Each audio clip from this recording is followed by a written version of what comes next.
Good evening, ladies and gentlemen. Thank you for joining us for tonight's edition of HR Mentorship Learning Series.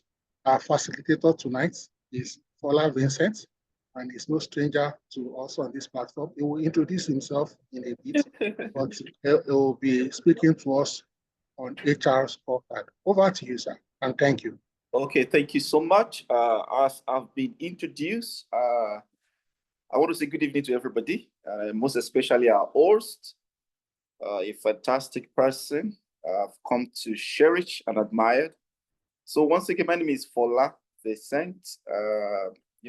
In this space, I have 12 years plus in HR consulting, performance management, corporate training, and leadership coaching.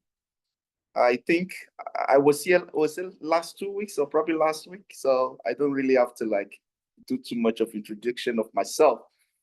We just go quickly to why we are here today. We are looking at HR Scorecard. That is exactly what we are looking at today. It's not new to some of us. We might have been talking about it, but it is one thing to talk about it, and it's another thing to actually implement it. I will not lie to you, majority of our colleagues are struggling with HR Scorecard. So, and I really need you to go to the comment section and rate yourself, especially in the knowledge and implementation. Let's look at what it look like with you when it comes to the issue of the HR Scorecard. And although we will be focusing on some areas such as corporate performance scorecard, the strategy map framework, the 4 perspective in balance scorecard. We are going to be identifying the key performance indicators, strategy map in corporate functions. Then we now move to HR scorecards, which is going to be like the final area with Toshan. And the reason we are doing this is to find a way so that we can connect HR strategy to organizational strategy and find the way to measure them using the balanced scorecards framework. So let me quickly get that I'm interested in what is in the comment section. I'm seriously interested. So I will quickly go there. I'm there now because I'm interested. Okay, a lot of people are not really rating. I will need you to rate your knowledge on this HR scorecard of the thing, and especially in terms of implementation. Where have you been implementing it? Do you really have any knowledge about it? So you could just put it in the comment section, and I will come back to look at it. Why? Quickly, let me focus on this. So we look at the corporate performance management. What is it all about?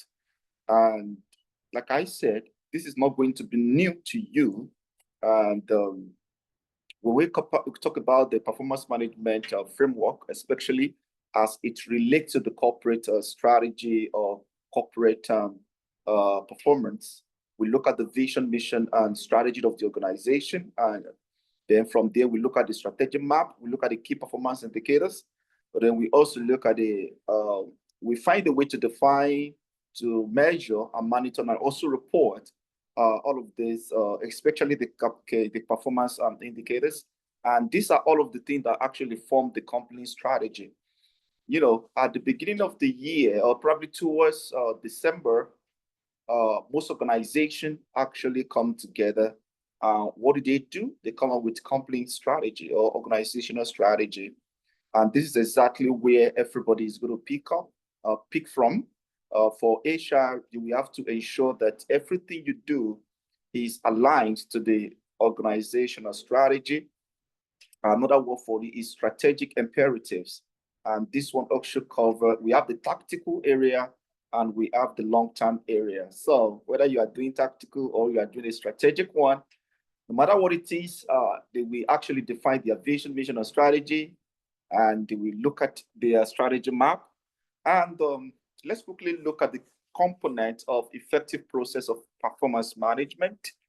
And the reason why we are doing this is we have realized that the most critical area when it comes to performance management, or when it comes to how we drive performance in organization, is not really about the strategy being crafted, we have seen people that are so much competency in crafting strategy, but at the end of the day, we realize that nothing is done about those strategy.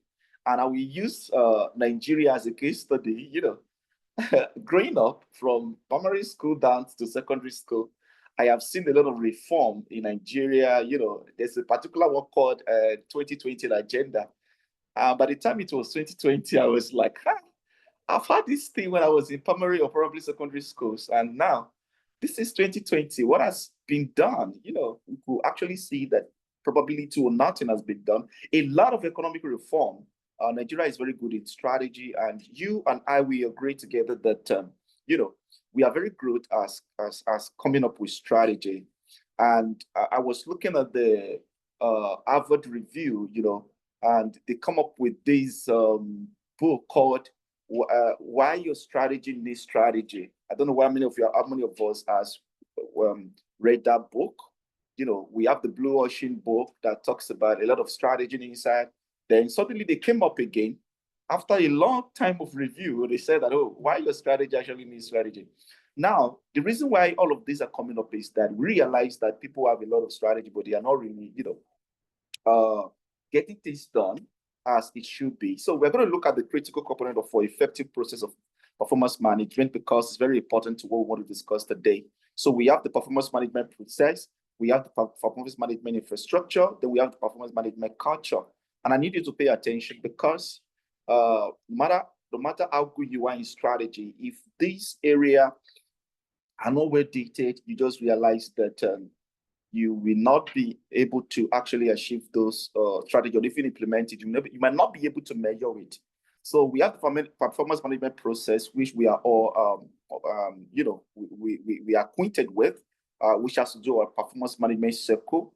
And under the circle, we realize that it is always very continuous and consistent. So what it means is that you do not wait for H1 and H2 before you do your probably, let's say, appraiser, or you come up with some kind of appraiser and performance management processes. You do not wait like that. As a matter of fact, to me, right from recruitment down to onboarding in the whole of the talent management circle, you have to find a way to actually build performance around it. So when we come to work every single day, there must be something we find a way to actually measure. And that is the goal of performance management today. It is not something you do probably at the end of the month or at the end of the quarter. It is something that is always ongoing. Then we have the performance management infrastructure. This one has to do with the logistics support and performance management administration. Do you have the tools? Do you have the software? Do you have the knowledge? Do you have the processes in place? As I speak to you now, some people, what you are struggling with is this area. They don't really have the performance management infrastructure in place to actually drive performance or to measure performance. Some have the software. They don't even know how to make use of it. I don't know, probably some of us are like that. Some people don't even know which kind of software they are to use. And so people don't even know how to go about it. And another thing I've also discovered is that there are difficulties with some of this software because they don't have the right intelligence to actually do analytics for us. Some of them is full of manuals, like almost 70% manual. You have to do a lot of things in your Microsoft Excel before you can even put it on the in the software. So it's a lot is going on in that place. Probably that's what you are facing in your organization. What we are doing today does not really focus on that. Then the third one has to do with performance management culture. Do you have the environment? Do you have the shared accountability and responsibility by all people involved? We have seen whereby there is a disconnect between HR and the line managers as to what performance is all about. And I have also seen cases in such a way that, management is not carrying even supervisors, line managers along, or what the performance is all about.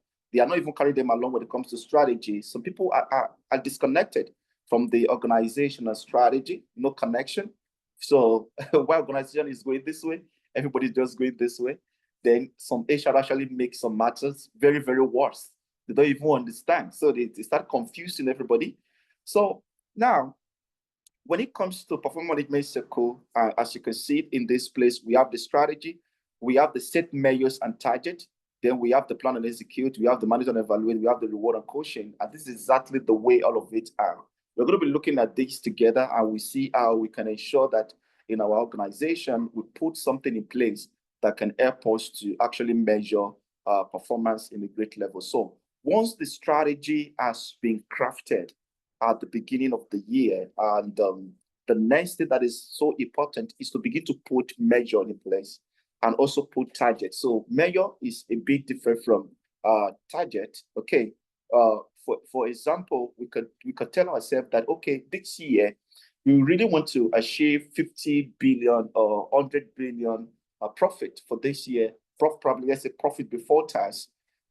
Okay, so what do we want to measure in terms of finance? We want to measure in PBT. How much have we acquired? So there could be a target for each unit or division or group within your organization. Okay, I will use an example from my consulting time. I remember every January we usually come together, and every business unit, they would be in a strategy session. Then we do our operating expenses. We do a lot of things around what we think is going to be the expenses for the year, the OPEX and the CAPEX. Then from there, we move to what we think, how we look at all our value chains. How do we want to make money from all our value chains? I think some of us have been in strategy session before, so that I don't bore you with my words. So each business unit begin to look at each of their value chains, then they come up with the kind of value they can deliver, how they can make money from it. Then they also look at in terms of expenses or expenditure from all of this one. So at the end of the day, each business unit has what it refers to as, okay, this is the income we want to make for the organization, the number of sales volume we really want to make for the organization. So at the end of the day, they add everything together, then it forms in terms of probably the budget and also in terms of the income for everybody. So each person will now begin to have a target. So for business unit A, their target is going to be different from business unit B, and the target of the business unit D is going to be different. So everybody come up with a target, and how do you want to measure that? It could be in terms of finance, in terms of customer acquisition, it could be in terms of employee retention. So there are a lot of areas of measure and also target. Then once we have done that, the next thing we need to do is to plan. How do we want to get this thing done? How do we want to achieve this? And the next thing you do is execution. I love the word execution anyway. And that is why we have to do what we are doing now, because what we want to do right now, we help us to drive execution. Then from there, we begin to do monitoring and evaluation. And the last thing we do, reward and coaching. And this is the whole performance management circle that we work on. Your own could be different. I think some people have the 5 stages, but this is just the core area of the performance management circle. So the next thing we want to look at is the balance scorecard. And the other one that other people do is the OKR. I know you are familiar with the OKR. Some organization make use of the OKR. Probably those people in very high, probably FMCG, or those people in hospitality, or even in the X sector. I think they make use of OKR. But some of us are very aware of the balance scorecard. So they are a little bit different, but the focus today is the balance scorecard. Yeah, there's no way you look at balance scorecard and you won't find OKR inside of it. OKR simply mean objective and key result. So what is balance scorecard? Balance scorecard is a management tool that provides stakeholders with a comprehensive measure of how the organization is progressing towards the achievement of its strategic goals. So do not forget what we have done in this place. There is a strategy document that talks about how we want to make money, how we want to do 1 or 2 things.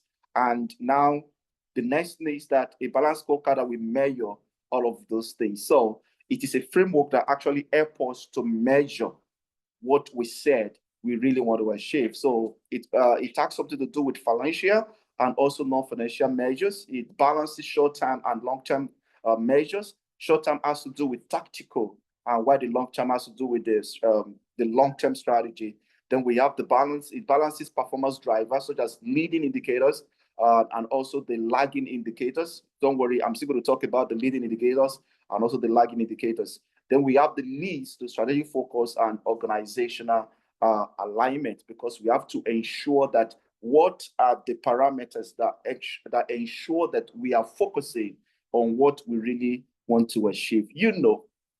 It can be very, based on my experience, we see people moving away from what they really want to achieve at the end of the year. And that one can happen. So we have to ensure it doesn't happen. And that is why we are having this conversation today. So what do we mean by the leading and the lagging indicators? So in performance management, leading and lagging indicators help measure and drive success. And strictly speaking, they serve different purpose. So let's quickly look at the leading indicators. The leading indicators are predictors of future performance. So pay attention to that area. It talks something about the future performance. They show progress toward a goal and help you to make adjustment before the outcome is final. From the proactive measure, it measures activities and behaviors we need to do. And I will give you an example. So I'll go back to my consulting days. So after the strategy, each business unit will go back to their unit. So they already know exactly what the target is, and they might not really know how they are going to break it down into measures. Okay. But once they get back, they are able to come up with another kind of strategy that will now begin to break down into what they really want to measure. So if you are in HR consulting now, people in charge of performance or HR advisory or in recruitment, you will discover that they have different things they really want to measure. So at this case, we have to look at the activities and the behavior that will drive you towards what the target is for in the next probably 6 months or 12 months. Then we have the controllable, that is, what are the things that can influence your ability to achieve what you really want to achieve. And we also have the area that what are the key activities or behavior or result you need to achieve that will drive you closer to what you really want to achieve. So that one talks about the performance of the future. And then we have the lagging indicators, which measure past actions, what we have done in the past. Okay. And most of the time, it is more reactive. So it shows performance after an action or period ends. So those are the lagging indicators. Well, most of the time, it is very harder to influence immediately, unlike what you have control over, which are the leading indicators. You have control over leading indicators, future behavior, future performance, future target, unlike the one that are already in the past. And most of the time, you can use it to determine what you really want to achieve in the future. And that is why most of the time in performance, we look at the leading indicators and we also look at the lagging indicators. This is what we have done. This is what we have achieved. These are the behavior we had last year in the 3 months, and this is what we need to get in the future that ahead.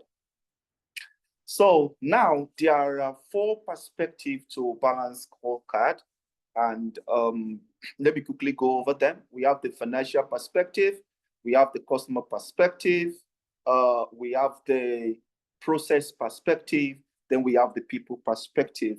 So when we talk about the financial perspective, we are looking at what do we want to achieve financially? How do we succeed? How do we create more value for our shareholders or for our stakeholders? So most of the time we focus on shareholders. So how do we make profit?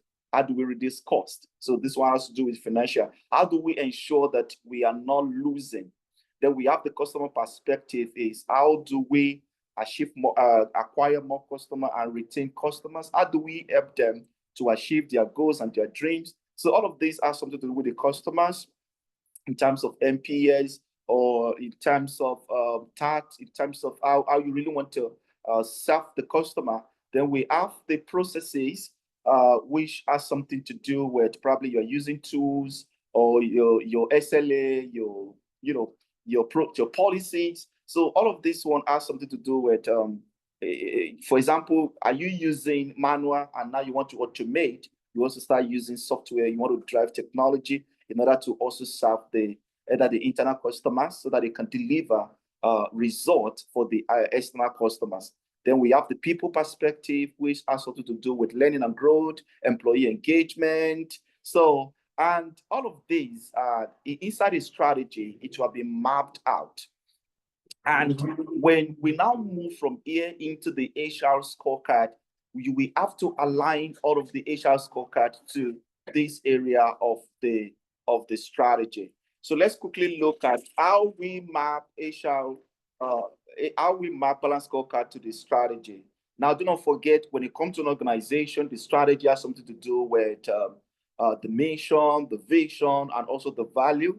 And all of these now come together to form a strategy which has to do with your game plan for the year. It has the finance. Do not forget this place. You have the finance there. You have the customers. You have the processes. Then you have the people area of it. Each of them will just begin to measure something. We're also going to look at that as we progress. So once we have this, the next thing we want to do is that how do we translate all of this strategy into an outcome? And that is our goal for today. And that is where the balance scorecard comes in, because it is the balance scorecard that helps us to measure the financial perspective, the customers, the processes, and also the people area of the business. It is the balance scorecard that helps us to measure it. Now, the reason why I need to refresh our memory around strategy and balance scorecard is because we want to know the role we play as HR, and the role is very simple. How do we ensure that we measure the right thing that will drive performance? How do we ensure that we help the people, we help the organization to be focused on the leading indicators, something that drives performance? How do we ensure that they are focused on it? And that is why you and I come in. Okay, so let's quickly look at this strategic map framework. So like I told you, do not forget, we have the financial, we have the customer, we have the internal processes, and then we have the learning and growth, which has to do with the people. So let's look at it. How does it work? So in terms of financial, we have the long-term shareholder value. Do not forget, mark those words, the shareholders. So shareholders are different from the stakeholders. The question now is, what is the interest of the shareholders? Profit anyway, business profitability. So I would not lie to you, no matter what you do as HR, or probably, I don't know if you should have the value chains that you are after, it must drive profitability, it must drive the business, it must ensure organizational success. And there are two ways you do that: through cost efficiency, that is, you reduce costs, or you ensure that cost is effective, or you grow the revenue.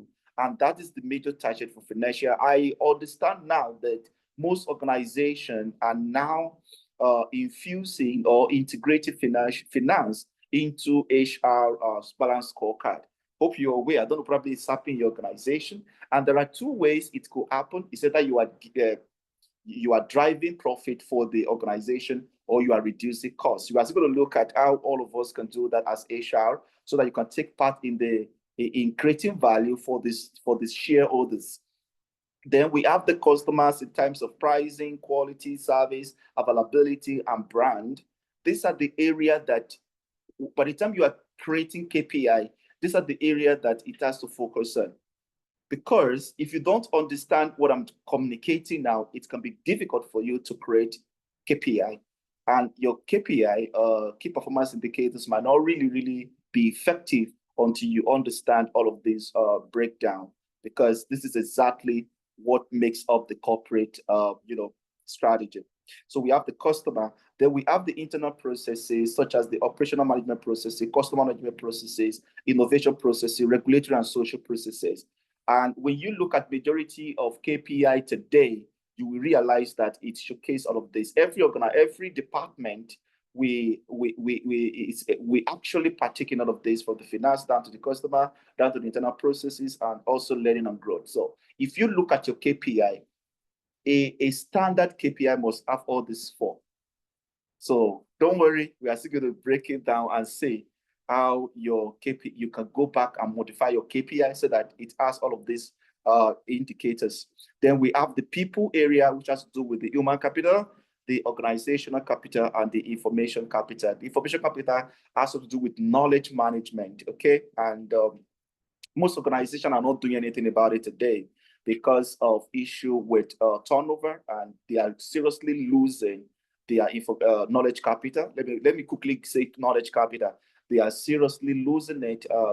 Whether you like it or not, Generation X, Generation X, we start leaving the organization. The baby boomers are already exiting the organizations, and they have a lot of information about the organization, your patent, everything, and we are losing them. So the question is, how do you ensure that you measure that and ensure retention of knowledge and information in your organization?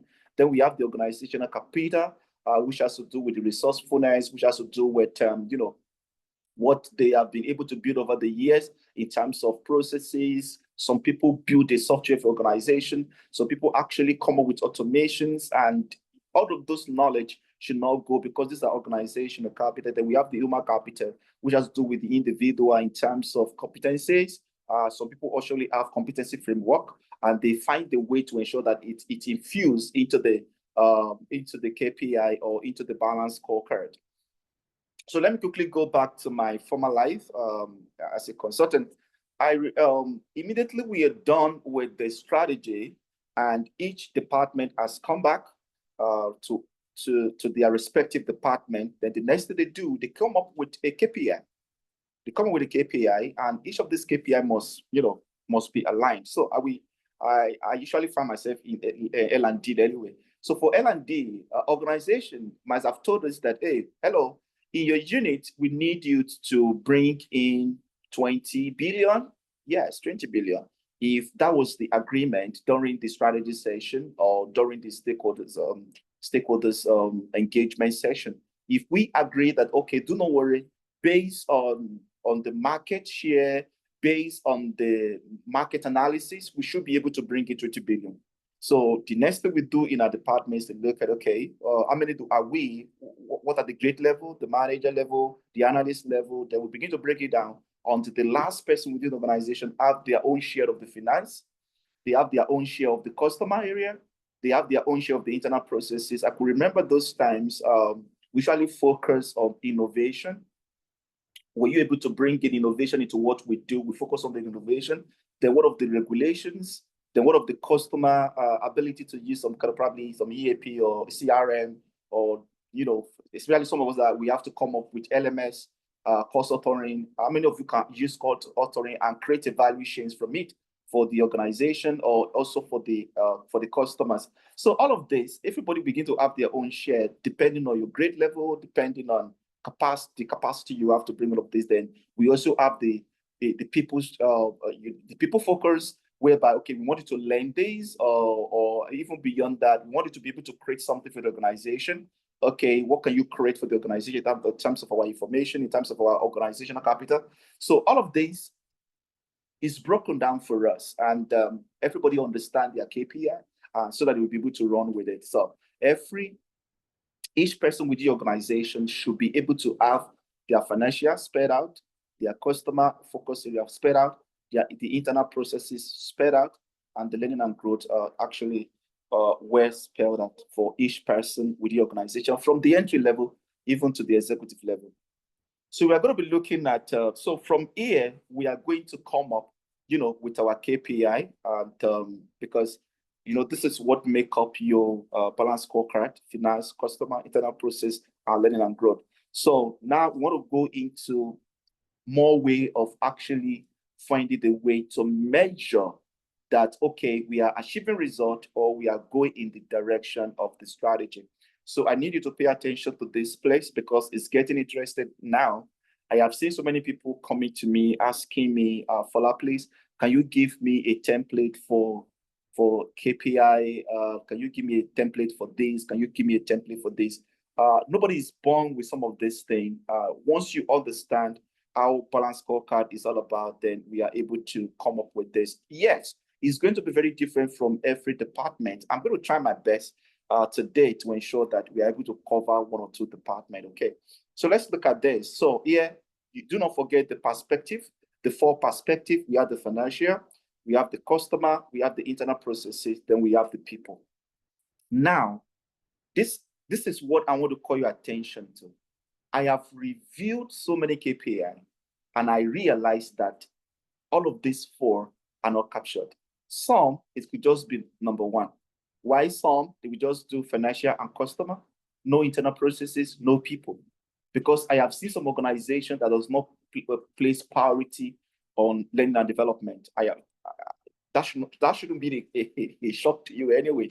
So I have seen people that don't do that. So listen, once you leave this place today, just go back and review your organizational KPI. Look at it critically. Look at it critically. Do they have the financial focus? Do they have the customer focus? Do they have the internal processes focus? Do they have the people focus? They should have. I have reviewed multiple, and I can tell you today, not everybody capture all of these four. By the time you leave here today, just go back. So, Fola, is it compulsory? Yes, it is compulsory. It is compulsory. You must find a way to ensure that all of these four actually happen. And I would, for example, financial. In some organization, they will tell you that, okay, let's assume that the organization said that they must achieve probably 80% of their PBT or 90% of their PBT.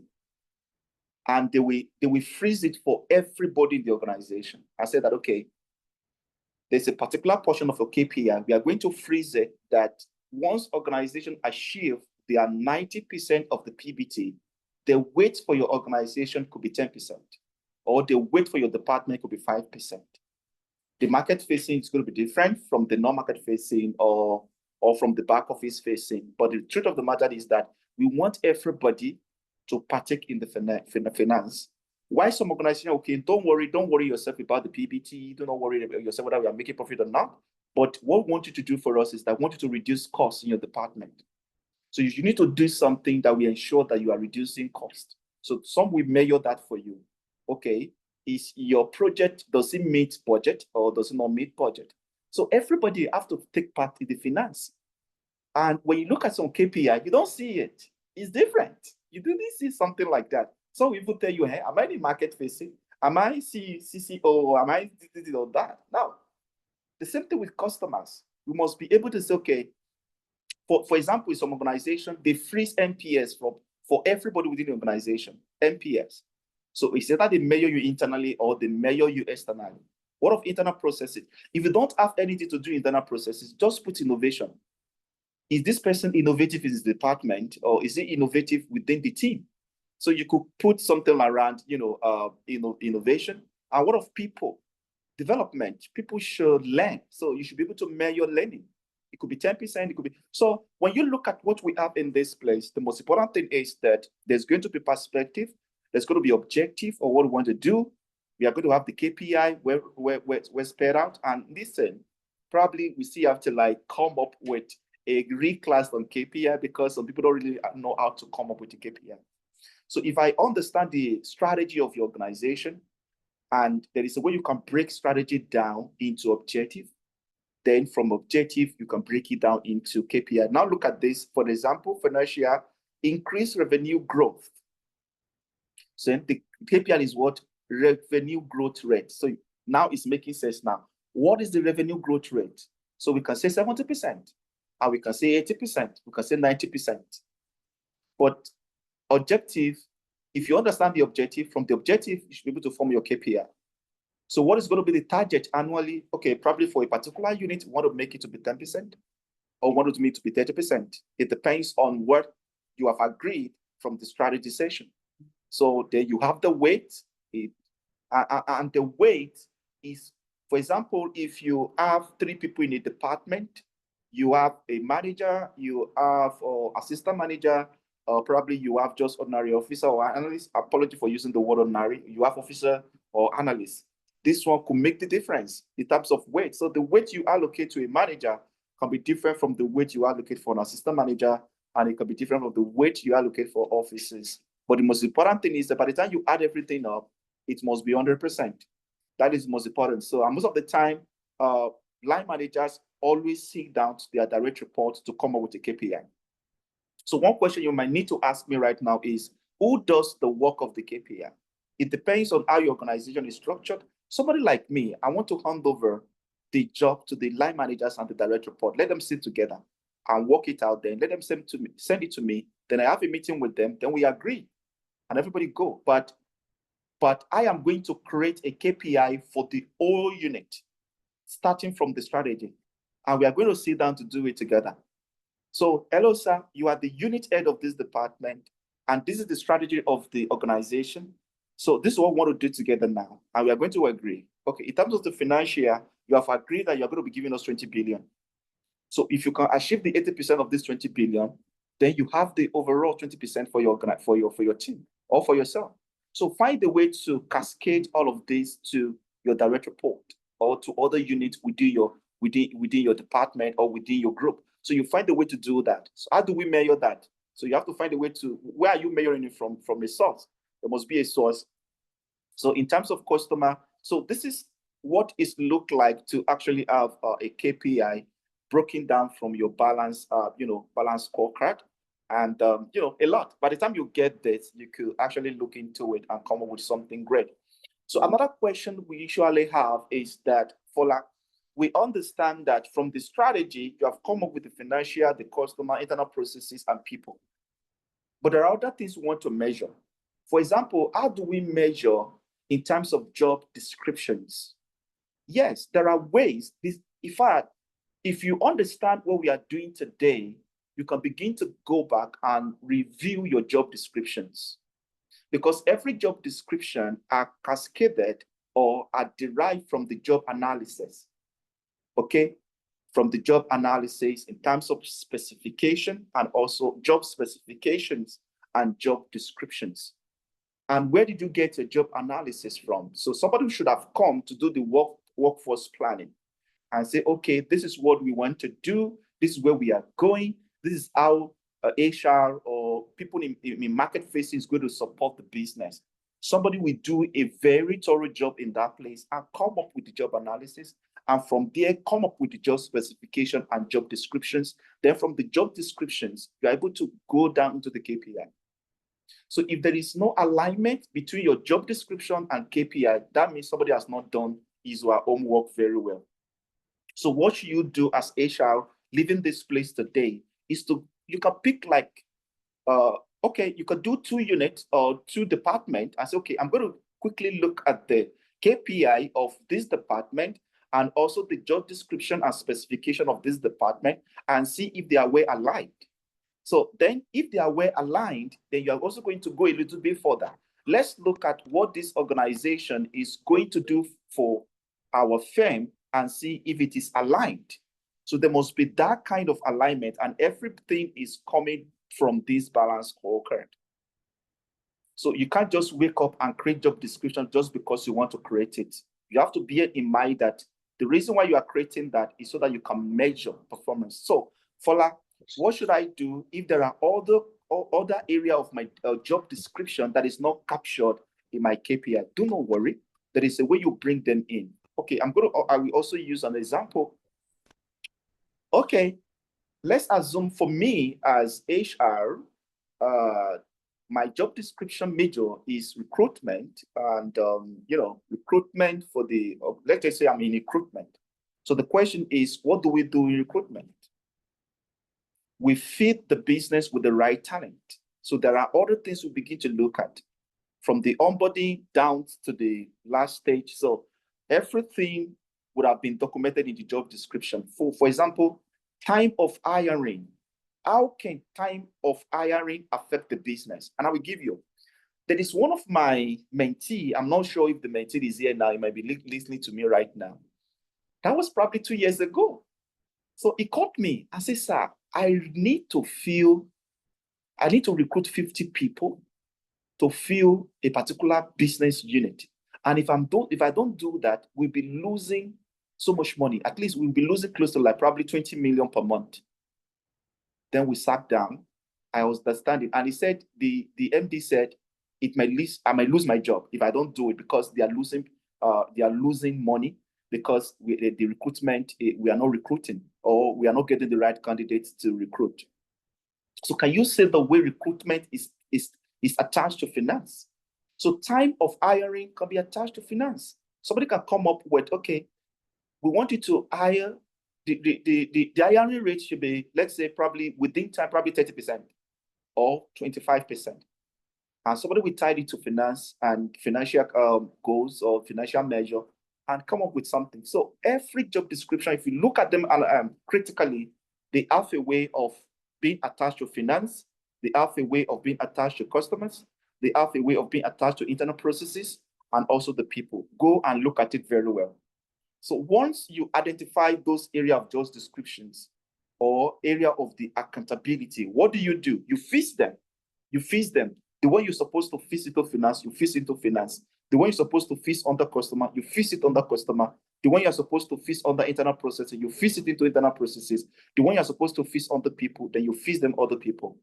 And you determine the weight based on, do not forget there's a particular time I told you the leading indicators. How will these activities help us to achieve our result? Hey, apology, light has gone, but don't worry, it's going to come up again. So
please confirm that you can still hear my voice.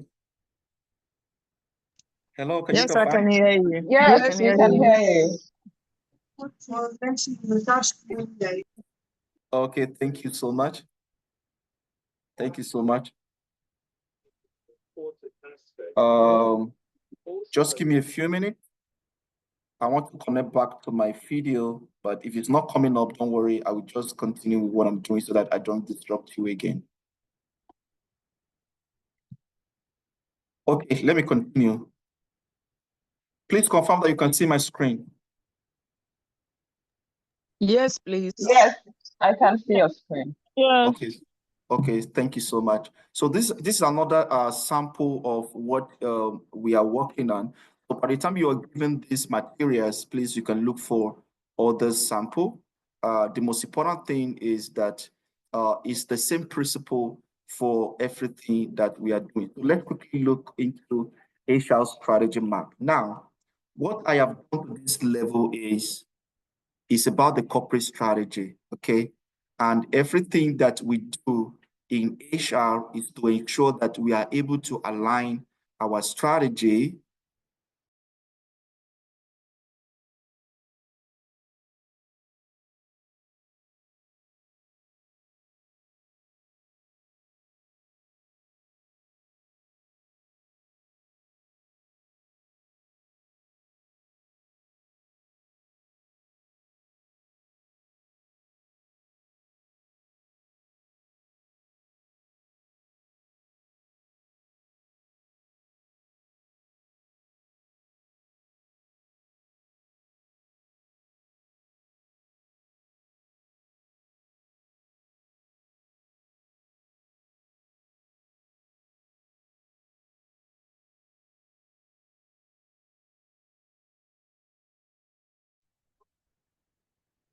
Okay, sorry, let me reshare. Apology. Let me reshare. So all you need to do is to ensure that your own strategy is aligned with the organizational strategy. So just like the way the corporate you have the corporate strategy, you are also going to have your own HR strategy. So just like the way you also create corporate strategy, you create the balance scorecard for the organization and for each department, you too, as HR expert, you are going to create your own for your organization. And the reason why I'm raising this is very simple, because I realized that why most HRs are seriously working to create, balance scorecard or if I create KPI for other team, other units, they don't really create for themselves. And most of the time, they just roll over year in, year out of their own KPI. No, it shouldn't be that. If the strategy of the organization change, then your own strategy might also change too. So there is no cast in stone balance scorecard for HR. If the organization is changing or is improved in any way, if there's anything that changed, then your own must be should be able to change. So let's look at this. I put something here in terms of financial for HR. Yes, you could decide to say that, okay, we are going to share part of the financial of the organization, but there are areas that you could look at. For example, the ROI of HR, which area do you want to deliver value? So you have to find that. You have to find the way to enhance productivity, and you need to find the way to measure performance of the organization so that it can deliver on the bottom line of the organization. Then in terms of internal customers, why organization focus on external customers, you focus on the internal customers. So you are able to create a positive work environment, give them tools, and also enhance, employee satisfaction. Then in terms of internal processes, you want to ensure that your recruitment processes are excellent, is within the time, and you also want to ensure you develop strategic employee competencies. You want to look into best talent management practices, and you also want to optimize performance management system. And finally, you also want to develop internal HR capabilities in terms of your team ability. Most times I realize, I have, by the grace of God, I've been working in banking industry now. I realize that most HR doesn't want to go for training, except few, because they are always preoccupied with work, and they don't want to develop their capabilities. So you need to find a way to ensure that you develop your capability and you deploy HRS system that will also help improve employee satisfaction, engagement, and also drive, performances.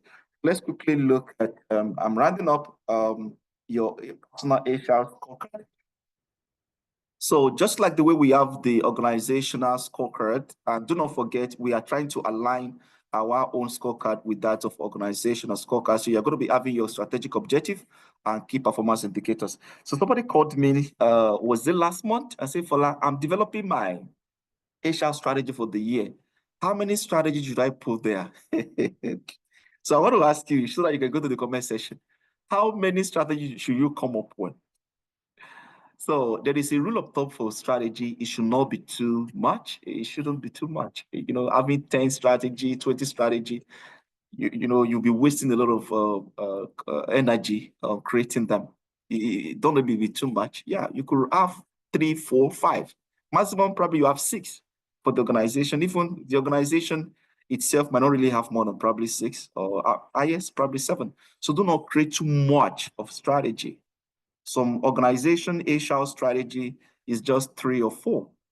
This is what we want to do: increase employee engagement, recruit the best talent in the market, increase welfare, build a good culture. So people have a way of coming up with their own strategy, and any strategy you come up with, automatically, that is what is going to be used for your HR team. And do not forget, it has to be aligned to the organizational strategy for the year. So once you come up, you need, probably after now, as many of you that are leaders, go back to your team and look into the KPI of your team, because most of the time we don't usually do that. We don't usually do that. We don't usually do that most of the time. So apology for the core. Some of the strategy you could look at for is, how do we drive shareholder value? How do we increase or enhance ROI of HR?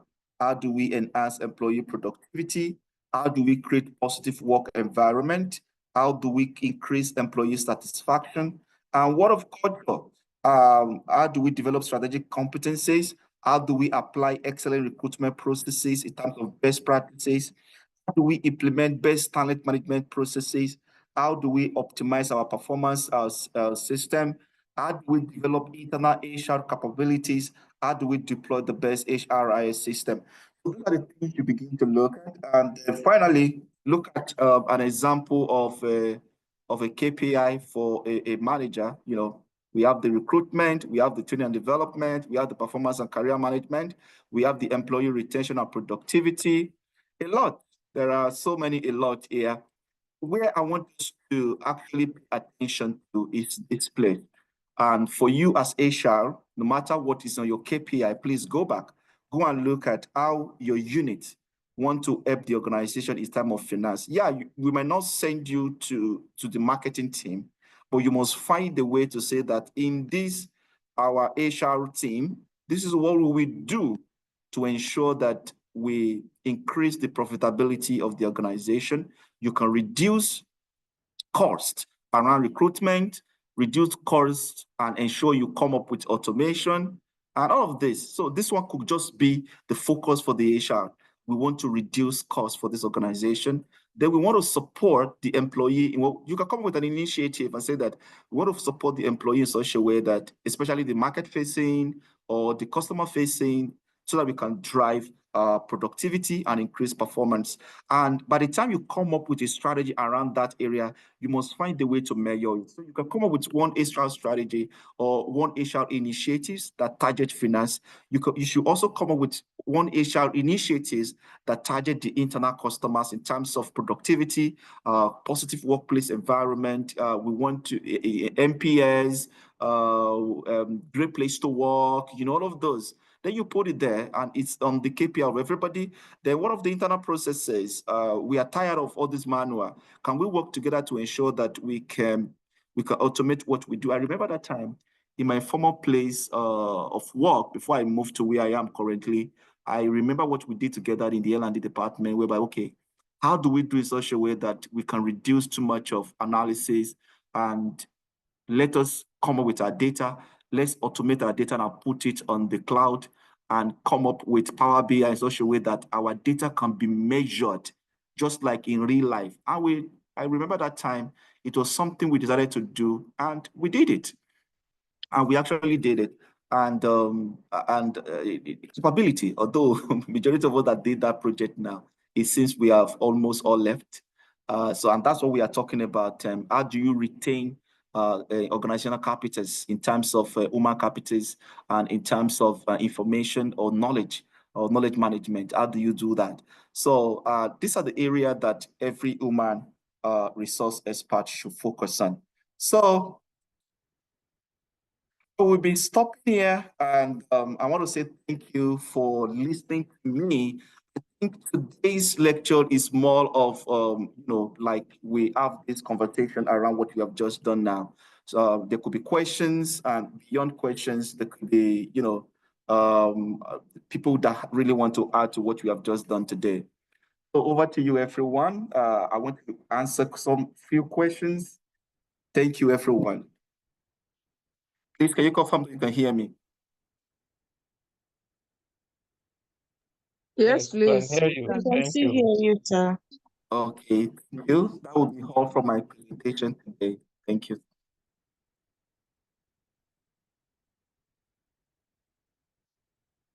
Okay, so I don't know your name, but I saw that you said iPhone S. I don't really know your name.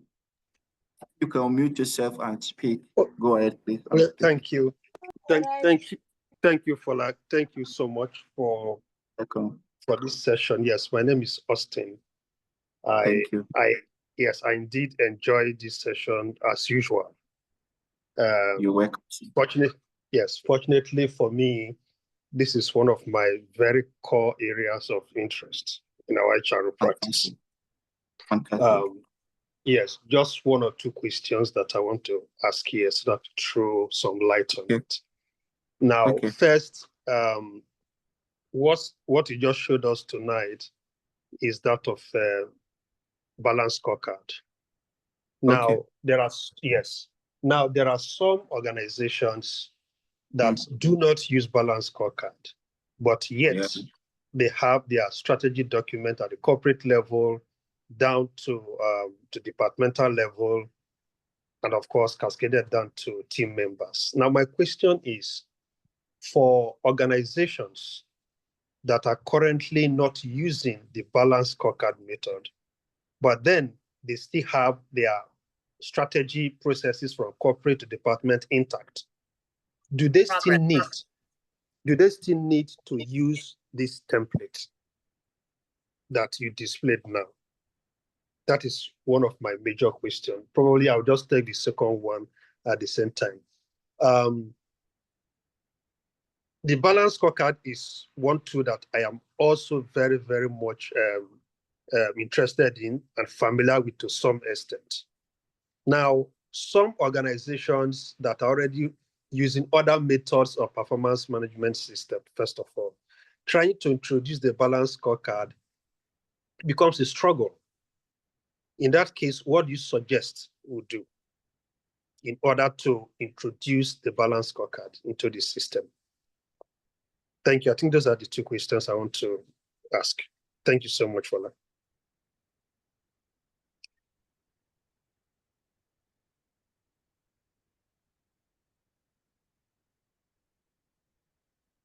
I don't know if everybody heard me. Yes, I heard you. Can you hear me now? I think everybody We should be able heard to hear me now. Yes, I can hear you now.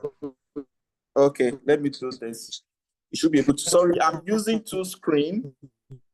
I realized that my laptop screen video is not coming up, so I have to use my phone video in case you are seeing me struggling with it. Okay, this is where I'm going to. HR has involved, and the question we now begin to ask ourselves is that which one actually works now?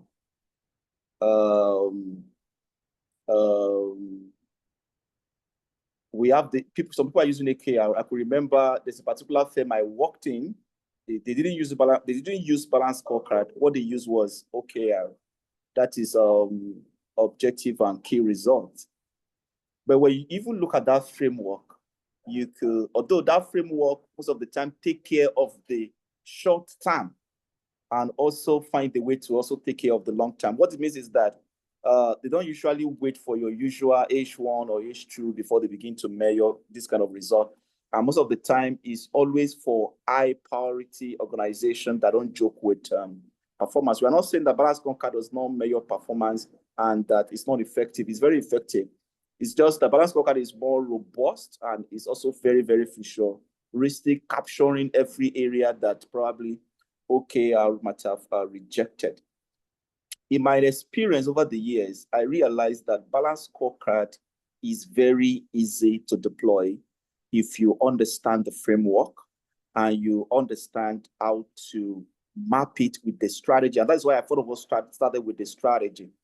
When you look at balance scorecard purely, you begin to see the strategy inside of it.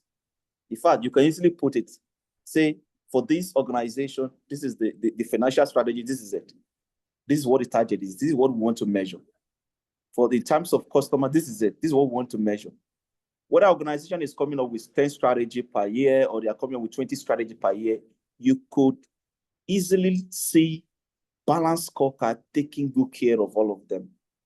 And to me, that is what I'm going to recommend. Yes, it could be different for people in probably they are in the edge sector, whereby they have to start measuring those things like almost every single day or probably every week or every month. Yes, we have also been told that you do not wait for half of the year or H2 before you measure performance. Yes, you can deploy that. And the truth of the matter is that when you look at balance scorecard very well, we also see this OKR inside of it. Look at what I just showed you now. You will see there. So people have started integrating all of them together. And I will quickly tell you this. Now, if you look at the way appraisal are done now, in terms of KPI, you will see that apart from using the balance scorecard, some other people are using 360-degree, okay? Because they want to measure the organizational culture and value. It seems I didn't really mention about it here today. But the truth of the matter is that that is it. They want to measure 360-degree in terms of holistic. They want to measure the culture. They want to measure leadership. They want to measure value. So you factor in that, and they also want to determine who, apart from we measuring performance, we also want to look at people that are ready for leadership in terms of succession planning. Okay, so let me quickly say this, that for me, my best recommendation will actually be balanced scorecard. Yeah, if they don't know how to implement it, just get a consultant in such a way that they can simply work with you and implement it. Then add it with your 360-degree review, or find a way to actually measure your culture or value. Just put that statement there that can be measured. And before you know what is happening, it's becoming very, very holistic. Okay, it's very, very, very, very, very holistic. So regarding how do we implement it, it's very easy to implement if you really understand it. I don't know if I've answered your question, or any other person really want to like contribute to what I just said now. Any other person? Yes, Abimbola, you are right. It works for HR team, especially people that doesn't want to give any room for errors.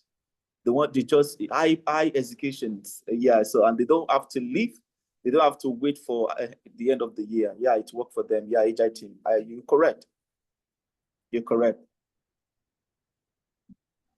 So any other person that want to support what you have just said now? So, okay, any other question? Hello? Sorry, let me go back to the platform. Okay, let me go to the, sorry, apology. Okay, Atinuke, over to you. It's not easy. Right. I'm using 2 gadgets. Thank you, Fola. Please confirm you can hear me. Yes, I can hear you, please. Thank you. Thank you so much for the insightful session. So, my point, I have a question. Okay. The part you mentioned that is either you're driving profit or you're reducing costs. Okay. Why it's easy to incorporate the financial perspective of the balance scorecard for customer facing roles. So I have a bit of challenge with maybe the admin, the support or backend in terms of incorporating the financial perspective into their KPIs. So for instance, I would like your take on if you want to incorporate the financial perspective for a receptionist. Just for an example, yes, for a receptionist. I just want us to bring it home and make it more practical. Okay. Sorry, apology. Because I'm using my phone, people are still calling me. So I believe that we can hear me now. Now, like I told you the other time, I want to be careful because so that. Sorry, somebody muted me. Okay, can you hear me? Okay, I think yes, I can hear you now. Okay, so this is the point I want to drive at. Some organization, this is what they do. For example, let's assume that, I don't know where you work, probably your organization has made up their mind that this year our PBT is going to be 50 million. Let me put it that way. Okay. So what they do with the 50 million is to say that because we want everybody to be conscious of this 50 million, whether you are in the gate room, whether you are the reception, or anywhere you find yourself, we want everybody to be conscious that our services contribute to the 50 million we want to make. So this is what they're going to do. They will set a measure and say that, okay, the objective or the key result area is to say that half of this 50 million, if we are not achieving a lot, we want to achieve 90% of it. So they will place it on the KPI of everybody.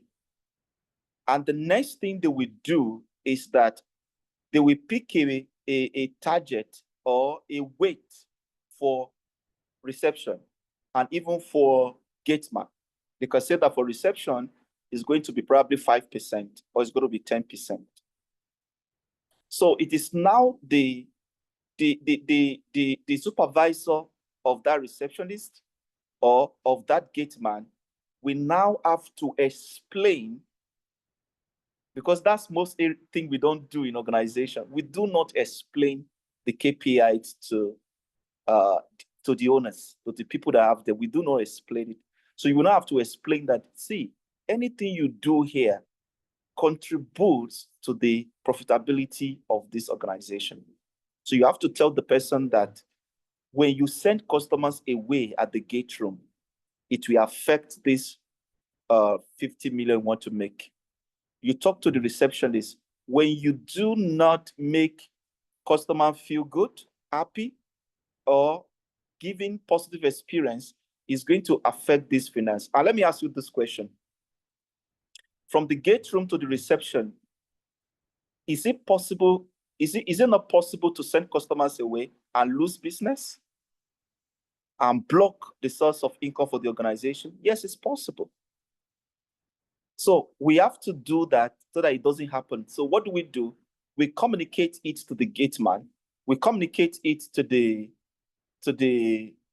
receptionist. So any customer coming in, they ensure they give them their best because they know what it means in their KPI. That is one option. Okay. Then the other option is that you look at, although it can be difficult to measure, how many customers get irritated at the gate, at the gate room or at the reception. How many of them get irritated and, at the end of the day, send, complaints to the organization? We can pick those one. So we can put there that how many complaints do we get, okay, that might actually lead to loss of business. So it could be on the KPI. It could be a small amount, it could be 2%, okay? So if there are no complaints, then the person gets the 2%. If there are complaints that leads to loss of business, then the person loses the 2%. In fact, if it is a very grave complaint that is too high risk and it leads to loss of business, we can even deduct from at the end of the day, we deduct from the overall score on that appraiser. So it depends on how you want to dimension it, whether you want to make it a shared responsibility, whereby everybody become conscious of what they do in the gate room and also in the reception, just as it is for reception and in the gate room, so also is it for everybody. I have seen people who get customer angry at the reception to the extent that it almost leads to serious losing major stakeholder of the business, just at the reception. It has happened like that. So you need to sit down and dimension all of this, because I won't lie to you, you have to find the way to ensure that finance is in their KPI. Did I answer your question? Very well, you did. Thank you so much. It was quite clear, and I got it better. Thanks. Okay, thank you so much. Yeah. I saw HR, probably General HR, Ogaji General. Okay. Our General HR, over to you. Your hand is raised. Good evening, sir. Aliyu, your hand is okay. Over to you, General HR. I'm sorry, I didn't know I didn't switch my accounts for joining the program. My name is Kade. I'm HR for an insurance broking firm. Thank you so much for bringing up this topic. In fact, it's actually right on time. And I happens to be the only HR person in the department, and I struggle a lot with my managers, or let me just say the management team, because we're actually using the balance scorecard in our organization. But where I struggle a lot is, bringing all of those head of department together to agree on the KPIs for their direct subordinates, and also by setting the KPIs for them. For example, it is always easy for us to, measure the market-facing employee because they have a target or a budget, for example, and it is easy for us to measure them. But for those at the back end, when we set KPIs, and we are trying to set a target for them and how they can actually actualize all of this target. It's something that is difficult for me, especially when they return the balance scorecard, and we have set a particular KPI. Now, how to measure some of this KPI, it becomes a problem for me, unlike the financials. Okay. For example, I think I got your question. It has, and I will not lie to you, it has always been an issue, and that is why we are coming up with this. So if you understand the framework around balance scorecard and how it is linked to the organizational strategy, then it becomes very easier. So I will give an example. Let's assume that organizations said that we want to acquire, let's say, 20 million customers. 20 million customers. How do you measure the area of customer for back office, support office? How do you measure it? So you now begin to look for metrics to measure. For example, it could be NPS, okay? It could be TAT. How much time does it take them to solve problems? Okay? So for market facing, you are measuring how many customers they bring. And as a matter of fact, if your organization is a very high performance driven, you could also tell the back office that, okay, we are going to roll out an initiative and say that, okay, for the back office, probably for a particular unit, give us 10,000 customers. And you can put it on their KPI. Fola is not fair. But I'm telling you, you'll be amazed what's going to happen. The only thing I'm going to do is to reduce the weight for them. It could be 2%. But we are going to explain why we are doing that and why some people can put it there and they did not really, they might not really measure the weight for them, okay? But that is number one. So you have to look for other metrics that speaks to customer. You have to look for other metrics that speak to financial. Now for back office, for finance, it has to be reduction of cost. Go and look at their budget. Are they within budget or do they blow budget out of proportion? So in a high performance organization, they attach, for every unit, they attach code to them that measure how the cost in terms of cost. So you could do something like that. Probably if you are in a particular building, you can look at how many lights are you using, how many of these are you using, what of automation are you trying to come up with automation? You can attach something on automation.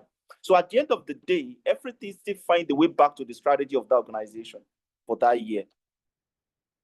So if you are going to, we can have conversation after now. If you look at the strategy, and you can come up with something for all of them. But you cannot do it until you sit down in a stakeholder engagement with each of the business unit. Communicate why it is very important. You can create one and share with them. Ask them that they should look at it, agree or disagree. Yes, it's okay when we agree and disagree. At the end of the day, we are able to have something we can work on. Okay? Because I could see that we have to round up, that's why I'm speaking that way. But if you understand the strategy, you understand the balance scorecard framework, then creating for them will not be difficult. If it is something we still have to discuss after now, please let's do that. So, hello, Dr. Oluyemi. We still have 2 hands up. Aliyu, 30 seconds so that we can round up as fast as possible. Oh, thank you very much, Fola. I know time is fast spent. I was just about to support when somebody has a question about how to try, how to use financials for a top desk officer and all of that. So I was in a situation whereby, there are areas where you can actually carry out a survey with your customers. So if you are creating this in a target for a front desk officer, it could be after carrying out a survey with customers that comes to the organization, because creating the CRM, you call it CRM, whereby you can actually carry out a survey from your customers. the ways and manners the reception treat them when they come. So the score can actually be used to rate the front desk officer. That is just little that I want to chip in. Thank you. Thank you so much. Thank you so much. So I think just to make it more practical, for your organization, you could come up with metrics that speaks to each of those balanced scorecard area and find a way to come up with, review their JD, come up with a metric that speaks to all of those things, and you should be able to come up with something for them. And the final person, I saw ND. Please, over to you. You are the final person. Okay. Thank you so much for this opportunity and sincere appreciation for this insightful conversation. All right. My question is that I've been in an organization where we have our job description separate and the KPI separate, which was explained to us and we policy sign included in our folder. Then I've been in another organization where both are in one single document. So my question is, which one is the best practice? Is it to separate them or to be in one single document?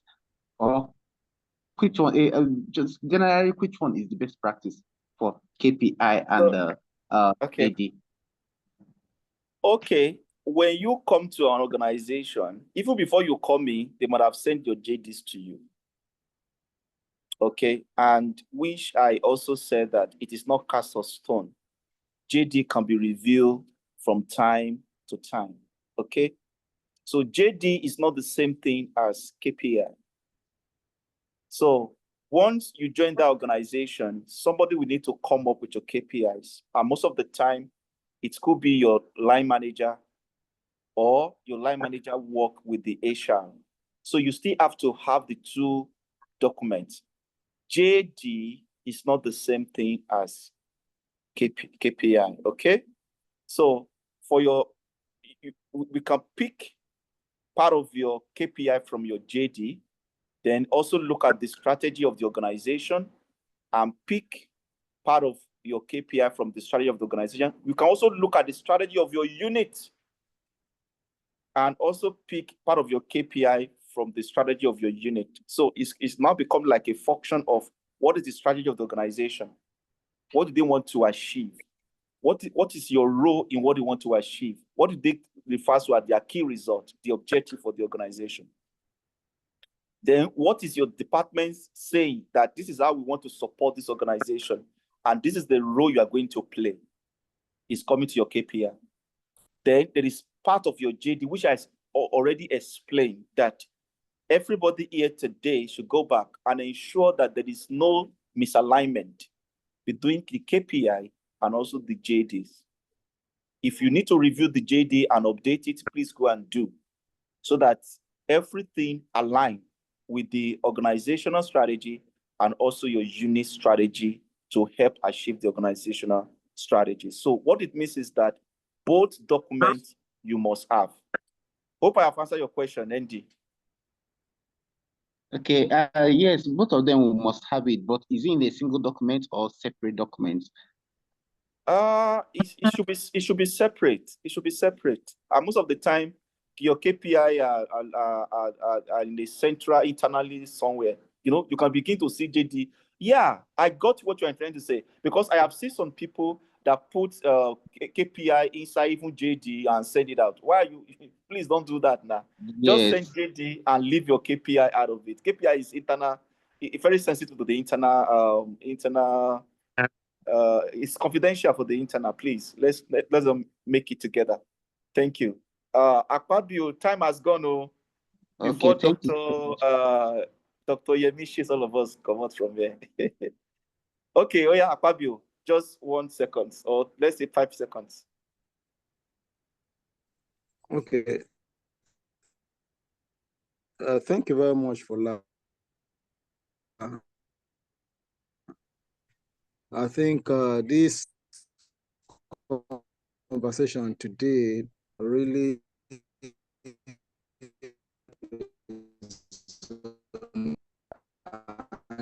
okay, I can't hear you. I'm not sure if you can hear me or if anybody can hear me.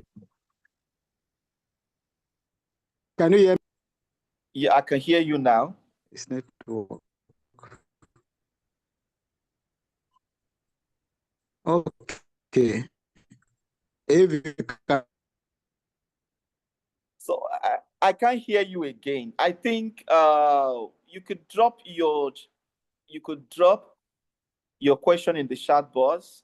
Probably if we are in the same group together, you can also drop it there. I can't hear you from my hand. Okay. All right, no problem. Thank you. Okay, thank you. I think it's a perfect time to end this meeting. And I want to say a big thank you to everyone who make it to this place today. I'm not sure if Dr. Yemi is still around. Hello, doctor. Are you there?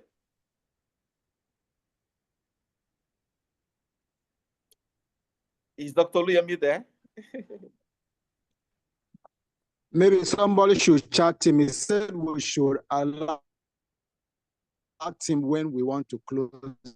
Okay, please. Somebody should help us call him. Somebody should help. So, okay, so let me quickly say this. While we wait for him to come, let me quickly say this. If you are having issue with the balance scorecard, you could shut me up and we can look at it together. But the most important thing is that you can't come up with balance scorecard or implement it if you don't have organizational strategy. And since you are going to be in that room with them, so always ensure that even the strategy capture the full perspective of the balance scorecard is a very good one. Okay, always ensure that it capture it like that. And by the time you are breaking it down into KPI, it's going to be fantastic. Thank you, everyone.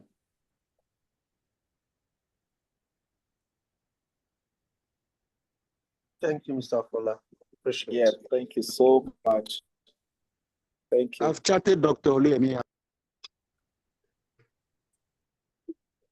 Thank you very much. Thank you. Thank you. Thank you. Bye. Thank you, everyone.